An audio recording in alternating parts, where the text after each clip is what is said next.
खुद खुशी में नहीं, खुद की खुशी में आई बापाचं सुख दडलंय. आयुष्य संपवणं हा मार्ग नाही.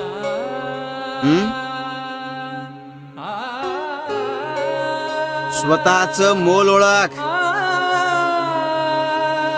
अगं जगणं इतकं स्वस्त करून कसं चालेल?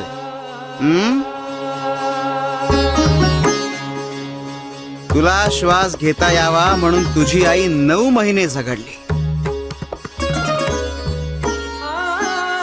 मृत्यूशी लढली, आणि तुझं हे कृत्य म्हणजे तिचा अपमानच ना.